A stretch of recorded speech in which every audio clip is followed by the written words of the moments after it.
Have you ever looked at the person beside you and wondered why your heart feels tired even when your life looks settled? Have you ever asked yourself whether you are staying out of love or staying because fear has learned how to sound like loyalty?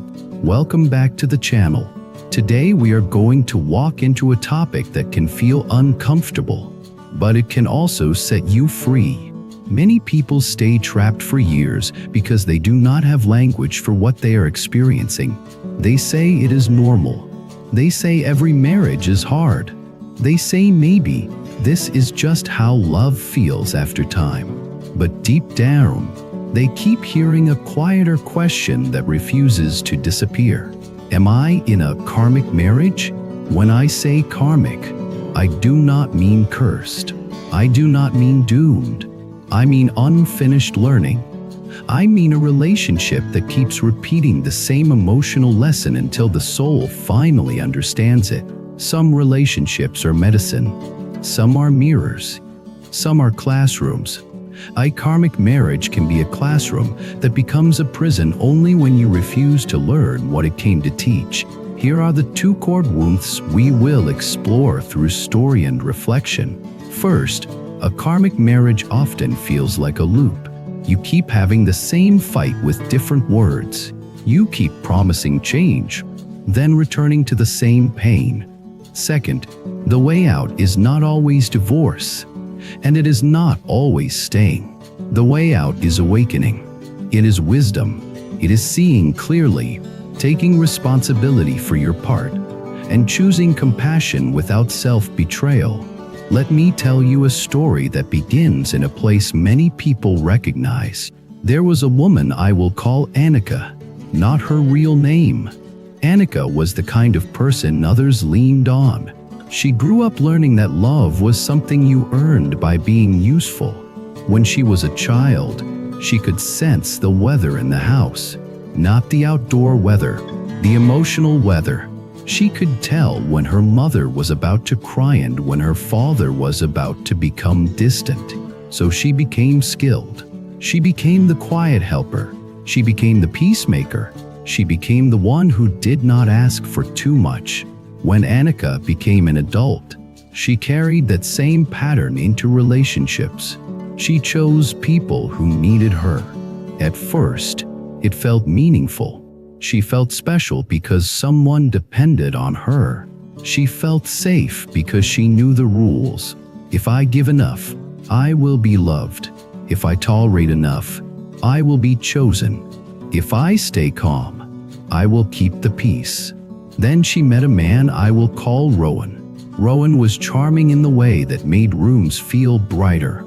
He was confident, and he spoke about big dreams. He told Annika she was different from other people, that she was rare, that she was the kind of woman a man could build a life with. Annika felt seen. She felt selected. She felt like maybe all her patience had finally been rewarded. They married quickly. The first year was beautiful in the way a sunrise is beautiful. Warm, hopeful, full of the belief that this light will last forever. But as the months passed, Annika began noticing small shadows. Rowan would praise her one day and ignore her the next. He would promise something and then forget it. He would become affectionate right after a conflict, but distant when things were calm. It was confusing, and that confusion became the first doorway to the karmic lesson. Because confusion is not a minor detail. Confusion is often the nervous system signaling that your reality is not stable. And a stable reality is one of the foundations of healthy love. Annika tried to fix it the way she had always fixed things. She became better. She became softer. She became more understanding. She told herself that he was stressed, that he had pressure, that it was her job to support him. She did not realize that support without boundaries can become silent self-abandonment. Then, the loop began to reveal itself. Every few weeks, they would have the same argument. It would start with something small, like a late return home or a forgotten promise. Annika would express hurt, carefully, gently, trying not to trigger anger. Rowan would respond with defensiveness.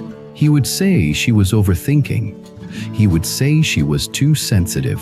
He would say she never appreciated what he did. And in the middle of that, Annika would feel something she could not explain. It was not just sadness. It was a familiar ache.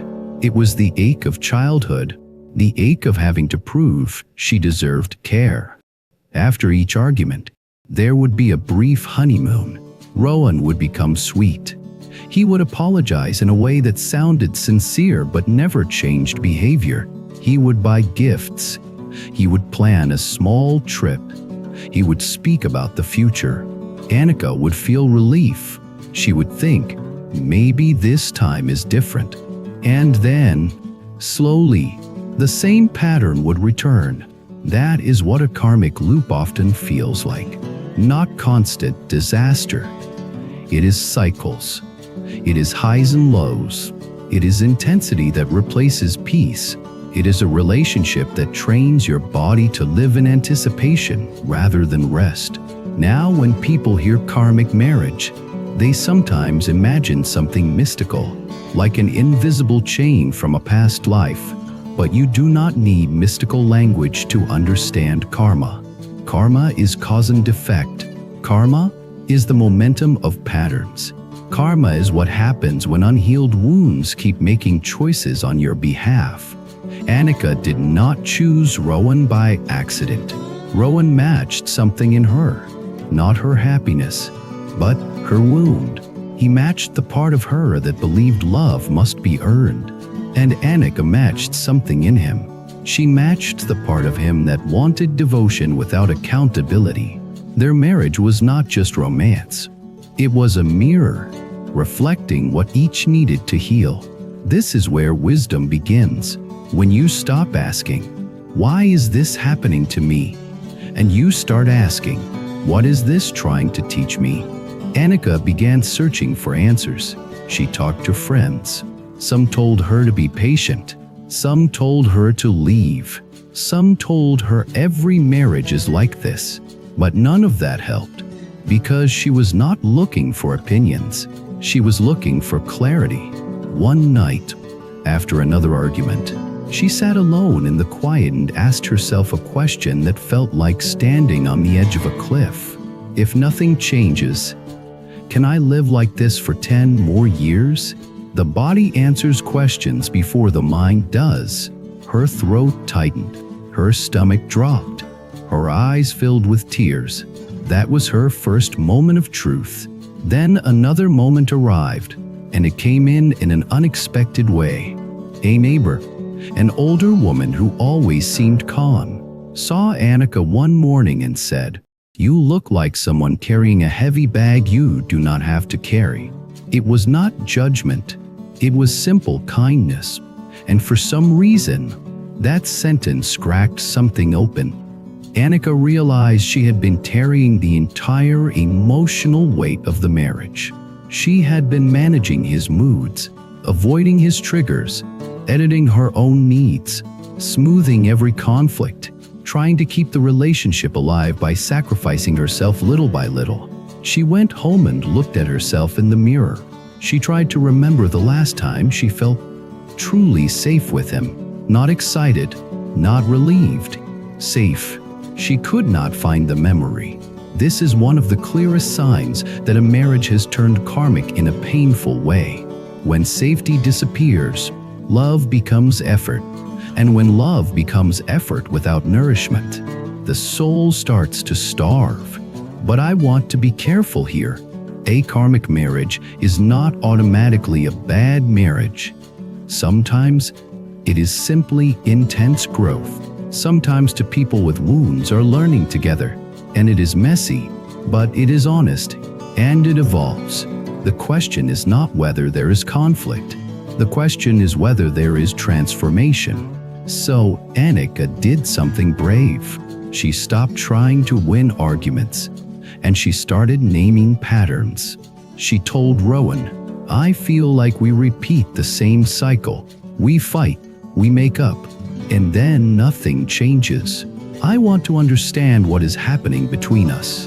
Rowan reacted the way any people react when a mirror is held up. He got angry. He told her she was dramatic. He told her she was always making problems. He told her she should be grateful. And in that moment, something in Annika shifted. Not anger, not hatred, but clarity. She realized that the marriage was not only teaching her about love, it was teaching her about self-respect. Here is the spiritual heart of the lesson. Karma is not here to punish you. Karma is here to mature you. It pushes you toward wisdom. It pushes you toward compassion that includes yourself. It pushes you to see the difference between patience and self-betrayal. Annika began to practice a new kind of courage. It was not loud. It was quiet. When Rowan dismissed her feelings, she did not argue harder. She did not beg to be understood. She simply said, "My feelings are real, and I will not pretend they are not." When he stonewalled, she did not chase. She gave space and protected her dignity. When he tried to pull her back into the honeymoon phase without addressing the pattern, she did not melt into relief. She asked for real conversations. At first, Rowan tried to overpower this change. He accused her of changing. He acted wounded. He tried to make her feel guilty. And this is another classic karmic moment. When you stop playing your old role, the system around you reacts. The old dynamic will fight to survive. But Annika stayed steady. This is where many people misunderstand what spiritual practice looks like in real life. They imagine incense and silence and perfect calm. But the real practice is the moment you want to abandon yourself and you do not. The real practice is the moment you want to explode and you choose clarity. The real practice is the moment you want to numb and you choose presence. Annika began waking up earlier. She would sit with her breath for a few minutes, not to escape reality, but to return to it. She would feel the sensations in her body and name them. Tight chest, anxious stomach, heavy shoulders. She realized her body had been speaking for years, and she had been ignoring it to keep the marriage stable. As she became more aware, she started seeing the karmic pattern with sharper eyes. She noticed that Rowan was kind when he wanted something, and cold when she asked for something. She noticed that he avoided accountability by turning everything into her fault. She noticed that his apologies were vague, and his promises were theatrical. She noticed that she was always the one repairing connection after conflict. And then she asked a second cliff question. What am I gaining by staying in this loop? That question is powerful because it exposes hidden rewards. Even painful relationships can give you something. They can give you familiarity. They can give you identity. They can give you a role that feels meaningful. They can give you a reason not to face your own fears. Annika realized she was gaining the feeling of being needed. She was gaining a story that she was loyal and strong. She was gaining a sense of purpose through fixing. And she realized something even deeper. Leaving would force her to face the emptiness she had been avoiding. The emptiness of not knowing who she was when she was not rescuing someone. That was the karmic core. The marriage was not only about Rowan, it was about Annika learning to love herself without needing to be chosen by someone inconsistent. Now let us pause and bring this to you. If you are wondering whether you are in a karmic marriage, it often shows up in a few lived experiences. You feel like you are always waiting for the good version of your partner to return. You feel like you are walking on eggshells. You feel like your needs create conflict. You feel like you have to shrink to keep peace. You feel like your joy is conditional, dependent on their mood. And maybe the hardest one, you feel lonely inside the relationship. Loneliness inside a marriage is a special kind of pain, because it is not the loneliness of being alone. It is the loneliness of being unseen. But there is hope, and I want to speak hope into this without lying to you. Hope does not mean everything will magically improve. Hope means you can become wiser. Hope means you can end cycles. Hope means you can choose compassion with boundaries. Hope means you can stop confusing suffering with devotion. Annika decided to seek counseling. She invited Rowan to join. At first, he refused. Then, when he sensed she was serious, he agreed. But he did not engage honestly. He tried to perform. He tried to appear reasonable. He tried to make her look unstable. The counselor noticed, because trained eyes can feel the difference between truth and performance. After one session, the counselor asked Annika a simple question. When you speak your truth, does it lead to more openness or more punishment? That question landed like a bell. Because a healthy relationship can handle truth. It might not like it, but it can handle it. A karmic loop that has turned toxic will punish truth. It will punish honesty with anger, guilt, silence, ridicule, or withdrawal. Annika finally admitted what she had been afraid to admit. She was afraid she was not allowed to be fully herself in this marriage. And then, something unexpected happened. When Annika stopped chasing approval, Rowan began to panic. He had relied on her emotional labor. He had relied on her forgiveness. He had relied on her fear of losing him. When that fear loosened, his power loosened. He started love bombing again. Big gestures, big promises. He said he would change. He said he finally understood. He said he could not live without her. This is where karmic equations become razor sharp. Because sometimes, the moment you choose yourself, the other person rise to pull you back with intensity. It can feel like proof of love, but intensity is not the same as transformation. Annika did not reject him. She did not punish him. She said, "If you want to change, I will watch your actions over time. I am not asking for perfect. I am asking for real. Time is truth." Over the next months, Rowan tried, but he kept slipping into the same defenses. He would do well for a week, then explode when challenged. He would apologize, then repeat. He would promise, then forget. The loop kept returning. Annika felt grief, but her grief was clean now. It was not mixed with self-blame. She could see clearly. She could love him as a human and still admit the relationship was not nourishing her soul. And then, she made the decision many people fear. She chose separation. Not with hatred, not with drama, but with dignity.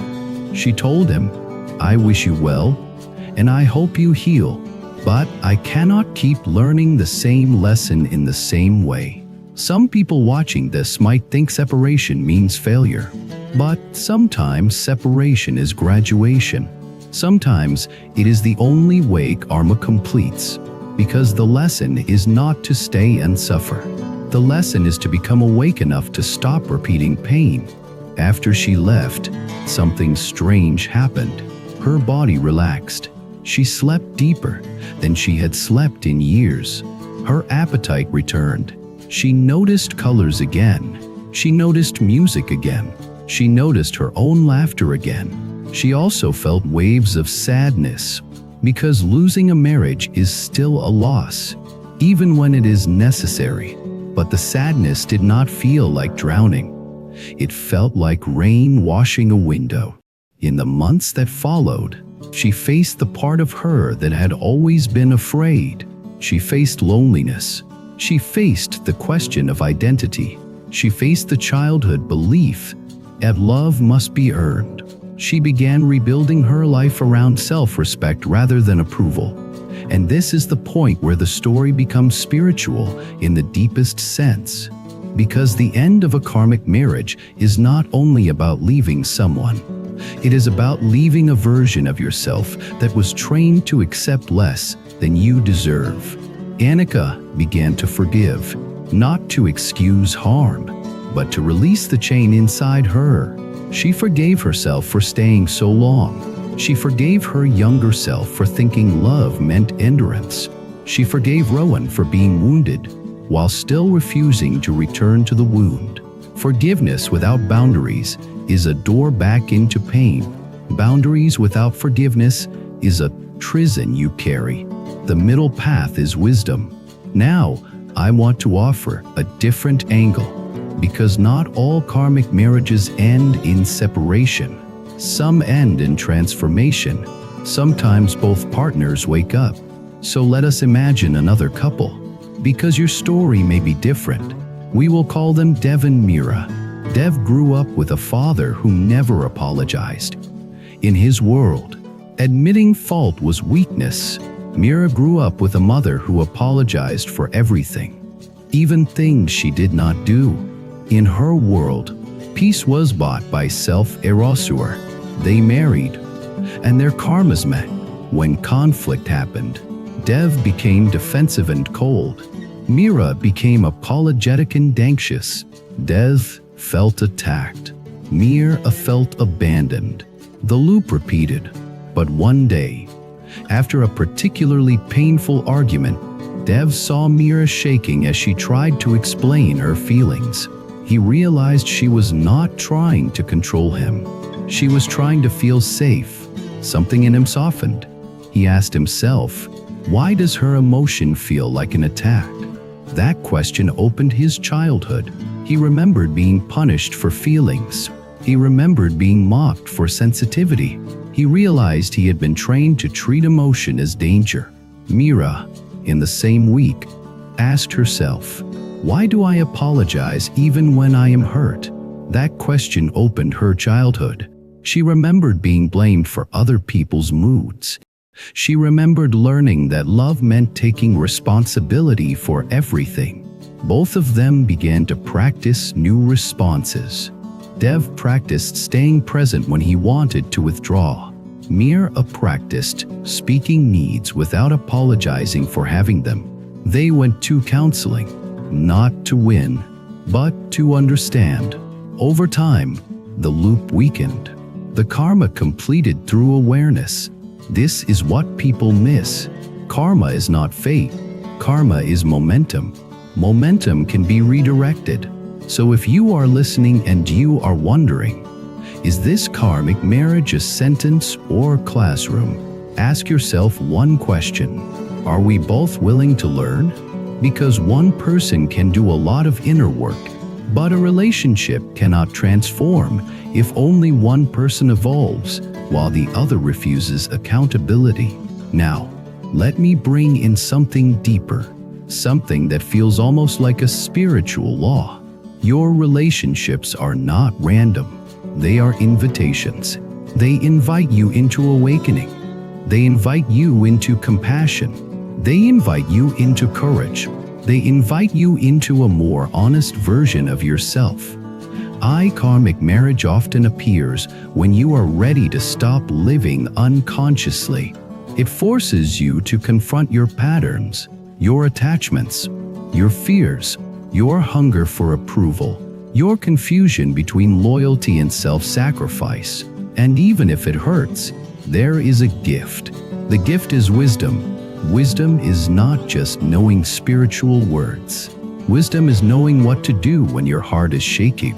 Wisdom is knowing how to set boundaries without cruelty. Wisdom is knowing how to love without losing yourself. Wisdom is recognizing that staying is not always noble, and leaving is not always selfish. Wisdom is choosing the path that reduces harm and increases truth. This is also where compassion matters.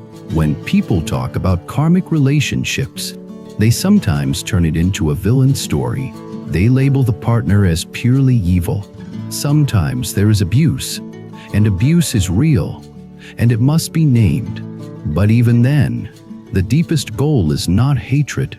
The deepest goal is freedom and protection and healing. Compassion does not mean you stay in harm. Compassion means you refuse to become what hurt you. You can leave and still keep your heart clean. You can set boundaries and still wish someone well from a distance. You can say no without becoming cold. That balance is spiritual maturity. Now I want to speak to the question many people ask quietly at night. What if I am wrong? What if I leave and regret it? What if I stay and waste my life? These questions are heavy, and I will not insult you with simple answers, but I will offer you a guiding light. Regret often comes from abandoning yourself. If you leave while honoring your truth, even if it is painful, you will heal. If you stay while betraying your soul, even if it looks stable, you will suffer. The goal is not to avoid pain. The goal is to choose the pain that leads to growth rather than the pain that leads to stagnation. Growth pain has a different flavor. It is sharp but clean. Stagnation pain is dull but endless. Another sign you are in a karmic loop is that you keep waiting for a future that never arrives. You keep thinking, when they change, then I will be happy. When they finally see me, then I will relax. When we reach the next milestone, then love will stabilize. But love is not a milestone. Love is a daily way of being. If the daily reality is disrespect, neglect, manipulation, or chronic emotional instability, no milestone will fix it. So what do you do with this knowledge? You become honest. Not brutally honest in a way that destroys, but gently honest in a way that heals. You name what is happening. You stop pretending. You stop decorating pain with spiritual language. You stop calling suffering devotion. You stop calling fear loyalty. And then you choose a path that aligns with wisdom. For some, that path is boundaries on counseling on rebuilding trust through consistent action. For others, that path is separation and healing and learning to stand on your own feet. For everyone, that path is awakening, because the deepest teaching of karma is that your life is shaped by your patterns, and your patterns can be transformed by awareness. Now, I want to share something personal in the way a friend shares, not as a perfect teacher, but as someone who has watched people live through this. I have seen people stay in marriages that looked fine to the world, but were slowly erasing them. They smiled in photos and cried in private. They defended their partner in public and felt invisible at home. They told themselves to be grateful because someone did not hit them, because someone provided money, because someone came home at night. But inside, they were starving for kindness, consistency, and emotional safety. And I have also seen people leave and rebuild a life that finally fit their soul. They found peace. They found community. They found joy in simple mornings. They learned what it felt like to breathe without bracing for impact. I have seen people stay and transform their marriages too, but the transformation always had the same ingredients. Both people became willing. Both people stopped blaming. Both people practiced humility. Both people learned new skills. Both people respected boundaries. Both people took responsibility. Without those ingredients, staying becomes slow self-abandonment. So if you are listening and you are unsure, here is a reflection to sit with. Your soul is not asking you to be perfect. Your soul is asking you to be true. Truth may lead you to repair. Truth may lead you to release. Truth may lead you to a difficult conversation you have been avoiding. Truth may lead you to admit that love has become fear. Whatever truth reveals, meet it with compassion. Compassion for yourself, because you did not choose your wounds. Compassion for the other, because they also carry wounds. Compassion for the path, because growth is rarely tidy, but also courage. because compassion without courage becomes staying stuck. Now let me close with the heart of this entire conversation. Karmic marriage is not a life sentence. It is an invitation to wake up. It asks you to stop repeating what your family taught you about love, if that teaching was distorted. It asks you to stop calling endurance love, if endurance is destroying you. It asks you to stop confusing attachment with destiny. It asks you to remember that you are allowed to be treated well. And perhaps the most spiritual truth of all, you are allowed to choose peace. If this spoke to you, I want you to share your story in the comments in your own words. What patterns have you noticed in your relationship? What lesson do you think life is trying to teach you right now? And if you have made a brave decision, whether it was to repair or to release, what helped you find the courage? Thank you for being here with me today. If you want more videos about awakening, wisdom, karma, compassion, healing, and the path of conscious love, subscribe to the channel, like this video, and leave a comment so the community can support you too. I will see you in the next one.